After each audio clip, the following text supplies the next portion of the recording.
Quando tomo uma decisão, eu preciso compreender que a minha decisão tem impacto em todos os brasileiros e como isso pode ajudar o país no crescimento, no desenvolvimento. E essa compreensão de que eu, ao tomar uma decisão, em maior ou menor extensão, impacto a vida do outro, eu compreendo que a liderança tem como perfil integridade e ser uma liderança servidora, que o líder verdadeiro está preocupado com os liderados. Isso será sempre essencial. E nós precisamos construir no Brasil uma liderança forte, íntegra e capaz de contribuir para o pleno desenvolvimento do país. Uma liderança que se preocupe não consigo, mas com o todo. E a preocupação com o todo faz parte do processo de tomada de decisão no Poder Judiciário. Meus amigos que nos assistem, André Mendonça tomou uma decisão realmente chocante. Acredite se quiser, ele pode dar um basta em tudo que está acontecendo dentro do Brasil. Já no início desse vídeo já te pergunto, será que André Mendonça realmente vai dar jeito? Será que ele é um enviado de Deus para resolver esse problema que está causando um caos dentro do Brasil? Gente, segura aí, porque o que eu trago aqui realmente é fortíssimo e vai deixar você de boca aberta. Antes de continuar esse vídeo, por favor, eu te peço, deixe o joinha para esse vídeo, compartilhe ele com o máximo de pessoas possíveis e, claro, se você não é inscrito no canal, inscreva-se ativando o sininho das notificações. E sem mais delongas, bora para esse vídeo. Uma decisão chocante realmente abalou as estruturas do STF, de Xandão, de Toffoli, de todos os envolvidos, porque André Mendonça está com sangue nos olhos e ele pode dar um basta em tudo que está acontecendo.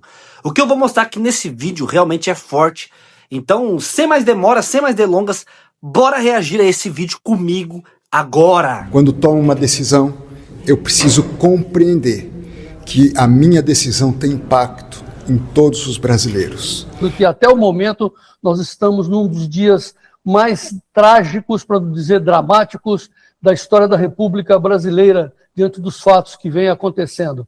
Para nos explicar e analisar o que vem acontecendo com a nossa política e os rumos das nossas vidas, conosco o cientista político Paulo Moura, direto de Porto Alegre. Paulo, muito bom dia, né? Muito boa tarde, seja muito bem-vindo aqui ao Tempo e Dinheiro. Boa tarde, João. Boa tarde aos amigos do Tempo e Dinheiro. João, para que as pessoas tenham uma ideia da gravidade dos fatos, nós estamos às vésperas do momento em que o ministro André Mendonça precisará, em breve, dar voz de prisão a Alexandre de Moraes, e André Mendonça terá da voz de prisão a Dias Toffoli. Foi assunto do meu vídeo de ontem. Eu achava que a voz de prisão teria que ser dada, num primeiro momento, a Dias Toffoli, mas Alexandre de Moraes atravessou a avenida, pisou na casca de banana e passou na frente de Dias Toffoli. Quem deu o furo de jornalismo foi, mais uma vez, a jornalista Malu Gaspar, do jornal o Globo. Vou pedir para o Davi puxar a primeira manchete aí. Vou explicar para a nossa audiência do que se trata. Paulo, só antes de você explicar, desculpe, eu tenho que interromper, mas assim, o fato é extremamente importante, extraordinário e tal, mas o ministro André Mendonça pode dar voz de prisão aos seus colegas? Se não o fizer, estará prevaricando, João. Mas ele tem esse poder, tecnicamente ele pode fazer isso? Ele está investigando, ele é o juiz encarregado de investigar um crime. Na investigação, no curso da investigação, ele constata a existência de um crime, ele tem a obrigação de fazê-lo. E a partir desse instante, no momento que ele constata e sendo relator, os seus pares passam a ser cidadãos comuns, é isso? Ou seja, ficam debaixo do poder da lei? Como todo mundo, né? A lei vale para todos. Bom, né? O que está se descobrindo agora é tudo aquilo que Dias Toffoli estava acobertando. Mais um crime na ficha de Dias Toffoli, obstrução de justiça. Ao chamar a si as investigações e ao acobertar aquilo que está vindo a público agora, Dias Toffoli estava obstruindo a justiça que é o que também estava fazendo Alexandre de Moraes, conforme comprova Malu Gaspar nas suas matérias do Globo, conforme consta desta matéria e de outra que publicou em seguida a Malu Gaspar no Globo ontem à noite. O que diz, o que revela esta matéria da Malu Gaspar? Esta conversa, tem um print de WhatsApp nessa matéria da Malu Gaspar, é uma conversa entre o Alexandre de Moraes e o Vorcaro, na noite da véspera da prisão do Vorcaro, em que o Vorcaro pergunta ao Alexandre de Moraes se o Alexandre de Moraes havia conseguido bloquear. O Alexandre de Moraes responde ao Vorcaro em mensagens temporárias, daquelas que se apagam imediatamente após serem lidas, de maneira que a gente não sabe o que Moraes respondeu. Do que se deduz tratar-se a conversa? Que Alexandre de Moraes foi quem vazou para Vorcaro que Vorcaro seria preso e que Alexandre de Moraes, a mando de Vorcaro, estaria tentando bloquear o pedido de prisão de Vorcaro.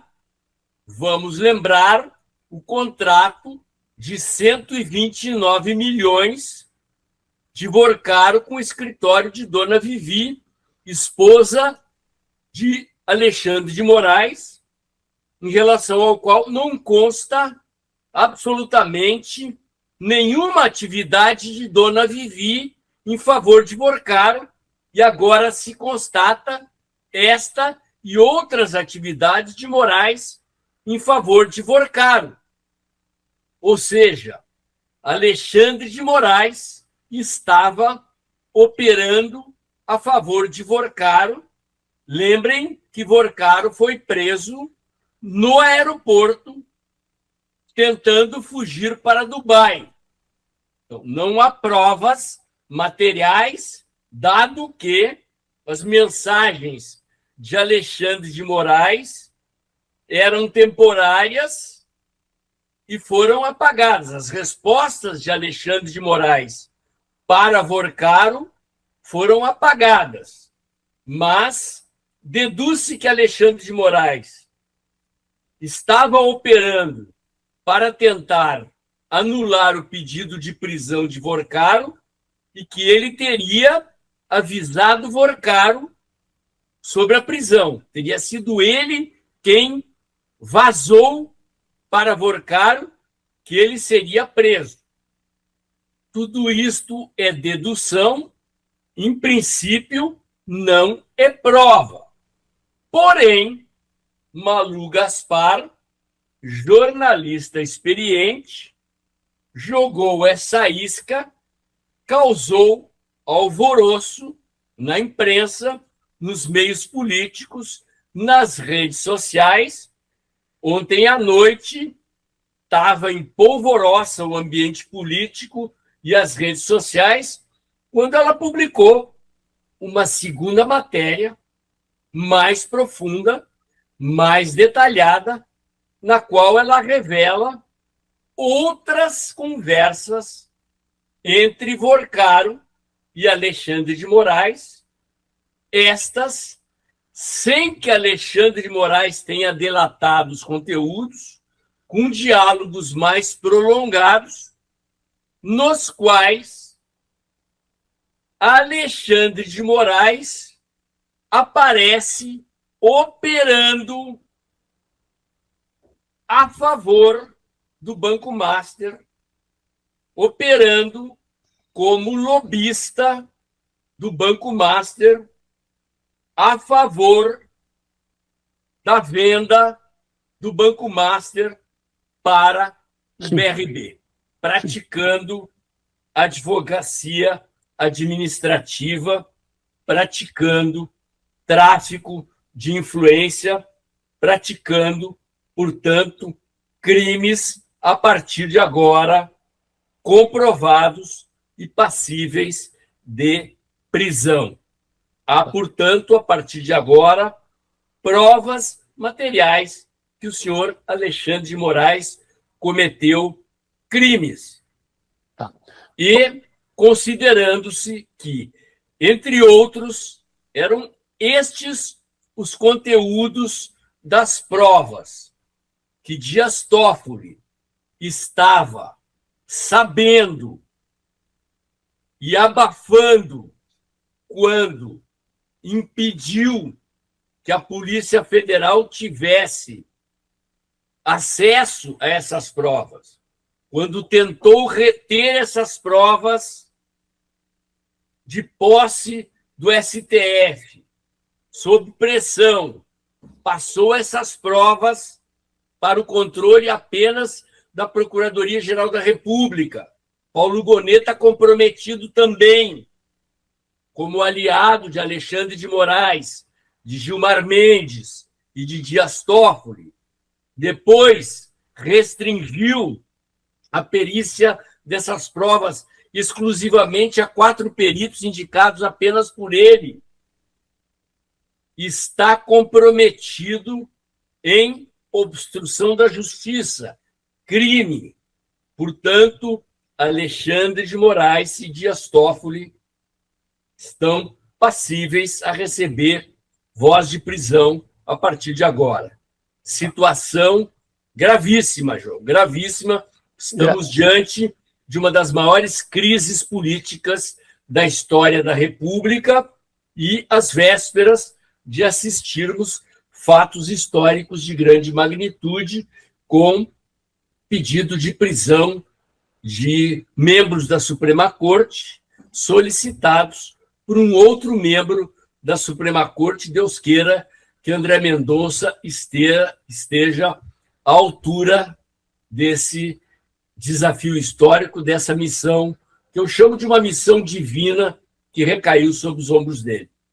É uma missão divina, mas esperamos também que ele esteja à altura e protegido, com a sua vida protegida, porque os fatos são espantosos, inacreditáveis, nojentos, para não dizer outra palavra, onde a população também, né, o povão, está tomando conhecimento, até porque nós vamos comentar isso, por incrível que possa parecer. O Jornal Nacional deu destaques a outras coisas, como, por exemplo, a história do Lulinha lá com os milhões que ele recebeu do pai. Falando nisso, Paulo, eu sei que nós temos uma sequência de fatos, mas vamos direto ao Lula, ao presidente da República. Então, temos 2 casos do Lula aí com o Lulinha, que destinou dinheiro, nós vamos falar sobre isso, mas o Lula recebeu o Vorcaro no gabinete. Ele disse que foi uma conversa rápida, sabe-se lá como, né? Mas foi fora da agenda oficial. Quais as implicações disso que você relatou até o momento com o presidente da República? Bom, João, os advogados do Lula e amigos próximos estão afirmando, dizem, os advogados estão dizendo que o Vorcaro não aguenta a prisão, para quem vivia a vida nababesca que ele vivia, com orgias, com uma vida de luxo, que ele está possivelmente inclinado a fazer delação premiada. Ele teria que trocar de advogado. Os advogados que o atendem são amigos de gente do Centrão, que está envolvida nesses escândalos, portanto, ele teria que trocar de advogado, e são advogados com proximidade com o Palácio do Planalto também, e, entre outras coisas, ao fazer delação premiada, ele teria que entregar os magistrados do STF e teria que entregar Lula, respondendo à sua pergunta. O jornalista Cláudio Humberto revela que o Lula recebeu o Vorcaro em palácio para tratar da compra de um laboratório farmacêutico pertencente a Valfrido dos Mares Guia. Este laboratório farmacêutico estava falido, estava quebrado, e o Vorcaro teria comprado esse laboratório farmacêutico com a ajuda de financiamento do BNDES, e após esse milagroso aporte financeiro e após o recebimento do Vorcaro em palácio, fora da agenda, com a presença do Vorcaro, do Valfrido Mares Guia e de mais 3 ministros que o Lula mandou chamar em palácio, o laboratório passou a ser beneficiado com compras governamentais e saiu do vermelho. Então, com essas operações, o escândalo do Vorcaro adentra o Palácio do Planalto e chega em Lula, né? Diante do curso das investigações, sob responsabilidade do André Mendonça e com a prioridade que as investigações estão dando neste momento ao caso dos magistrados do STF, talvez esse episódio envolvendo Lula, no cronograma das investigações, vai adquirir prioridade mais adiante, mas vai chegar no Lula, sim.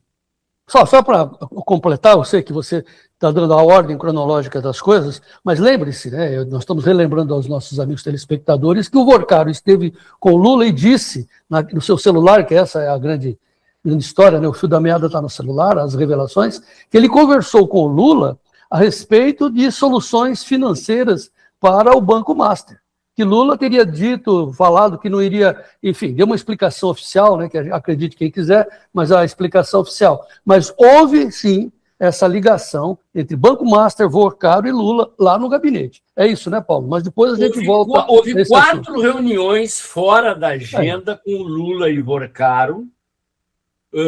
Essas reuniões foram intermediadas pelo Guido Mantega. Além dessa reunião envolvendo a questão da compra do laboratório farmacêutico, o Guido Mantega foi contratado pelo Vorcaro como lobista para facilitar a compra do Banco Master pelo BRB. Nesta reunião foi chamado o Galípolo, quando ele ainda não era presidente do Banco Central, mas já era indicado para ser presidente do Banco Central. Lula chamou a essa reunião outros ministros, né? Então, tudo isso vai ser investigado. O Galípolo está na agenda de contatos do Vorcaro. Nós estamos sabendo agora que, pela primeira vez na história, diretores do Banco Central se corromperam nesse processo. Isso é outro escândalo inédito na história da República. O Banco Central era uma instituição, até agora, imune à corrupção. O Vorcaro violou essa imunidade e a imagem de incorruptível do Banco Central. Então, as investigações terão que ser aprofundadas nesse sentido. A imagem do Banco Central está profundamente arranhada. As investigações, até agora, não atingem a imagem de Roberto Campos Neto, ex-presidente do Banco Central. Esses diretores envolvidos em corrupção são diretores que estão no Banco Central desde o tempo da Dilma Rousseff, do Temer. Então, não são diretores indicados pela gestão de Roberto Campos Neto, pelo presidente Bolsonaro, terão que ser investigados, mas Galípolo participou, junto com Lula, dessas reuniões com Vorcaro.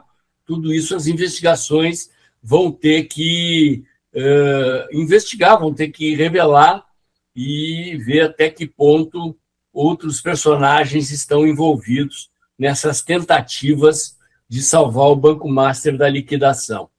Tá. Nessa nossa conversa aqui, nós temos 3 frentes. Já já a gente volta ao Vorcaro, porque é um escândalo atrás do outro, uma coisa inacreditável, como eu disse, mas agora nós temos que focar no que aconteceu ontem, onde o ex-ministro de Lula, Flávio Dino, atual ministro do STF, deu uma canetada e livrou o Lulinha de depor na CPI do INSS. Isso também é um fato extraordinário, se sobrepondo à decisão do Congresso, é isso, Paulo? Da CPMI? Sim, João. Esse episódio é muito polêmico, porque ele começa, vamos voltar a algumas casas, né? O governo dormiu no ponto na CPMI, a oposição, apesar do governo ter maioria apertada na CPMI, a oposição conseguiu aprovar a quebra do sigilo bancário, fiscal e telemático do Lulinha. O governo recorreu ao Alcolumbre para tentar anular a quebra do sigilo do Lulinha. O Alcolumbre pediu ajuda à consultoria jurídica do Senado e foi constatado que o governo, de fato, não teve maioria na CPMI e o Alcolumbre deu ganho de causa à oposição e a Ludmila, a Roberta Luchinger, que é a cúmplice do Lulinha, recorreu ao Flávio Dino pedindo que a sua quebra de sigilo fosse anulada. Foram 87 pedidos da oposição, votados em bloco, de quebras de sigilo, e esta Roberta Luchinger, então, pediu ao Flávio Dino. Em princípio, o Flávio Dino havia concedido exclusivamente a ela a reversão da quebra de sigilo. O Lulinha entrou com recurso e o Flávio Dino terminou derrubando todas as 87 quebras de sigilo, atendendo ao pedido, fazendo mais uma vez uma interferência indevida do STF na autonomia do legislativo. É um absurdo, porque ele praticamente viola a autonomia investigatória das comissões parlamentares de inquérito. No entanto, o sigilo ficou quebrado por cerca de 48 horas, os extratos do Lulinha já estão na imprensa, a movimentação bancária do Lulinha já está circulando por matérias jornalísticas, o estrago já está feito e a situação do Lulinha é absolutamente complicada. Independentemente disso, o André Mendonça já havia quebrado os sigilos bancário, fiscal e telemático de toda essa gente e a CPMI quebrou, de maneira que, desde janeiro, a Polícia Federal já está investigando as movimentações bancárias, fiscal e telemática de todos esses investigados das falcatruas do INSS. Então, não tem volta, João, não tem volta. O André Mendonça é um pouco mais discreto, ele preserva as informações ali, mas a coisa já vazou para a imprensa, não tem mais volta. A situação do Lula e do Lulinha é extremamente comprometedora. Eu estou seriamente desconfiado que os escândalos paralelos do Banco Master e o envolvimento do Lulinha vão terminar fazendo com que o Lula possivelmente desista da candidatura. 2 ou 3 diretores do INSS já fizeram delação premiada e estão entregando o Lulinha. Essa Roberta Luchinger aí já mandou avisar, a matéria da Veja hoje, que ela não vai cair sozinha, que ela vai entregar o Lulinha, e o próprio careca do INSS está tratando, através dos seus advogados, de uma delação premiada e já mandou avisar que vai entregar o Lulinha, de maneira que o destino do Lulinha e, na sequência, do próprio Lula está selado, João. Nós vamos assistir a campanha eleitoral ser acompanhada por manchetes desses 2 escândalos. Vai ser muito difícil o Lula sobreviver politicamente ao que vem pela frente. Tanto Lula quanto Alexandre de Moraes, quanto Dias Toffoli e, Deus queira, Gilmar Mendes, Paulo Gonet e talvez outros magistrados do STF também. Paulo, você é um cientista político, trabalha com semiótica, trabalha com entendimento da população, dos eleitores da base, no entendimento das coisas que nós estamos conversando aqui. Vamos supor que as pessoas não entendam muito bem que quem é Vorcaro, Banco Master, como assim milhões, bilhões, isso não faz parte do dia a dia do povão. Mas dizer, na justificativa dos advogados de Lulinha, que Lula destinou 271 milhões para o seu filho como uma antecipação de herança, resultado de palestras, isso não cola nem em Xiririca, muito menos aqui no Mato Dentro, Paulo Moura. No caso aí não foram milhões, foram R$1.000, né? Transferidos pelo Lula e pelo Paulo Okamoto, né? Você vê a confusão. Essas informações são todas parte desses extratos bancários que foram parar na imprensa, né? Tudo isso vai ter que ser explicado e esclarecido, né? Então, é o que eu dizia.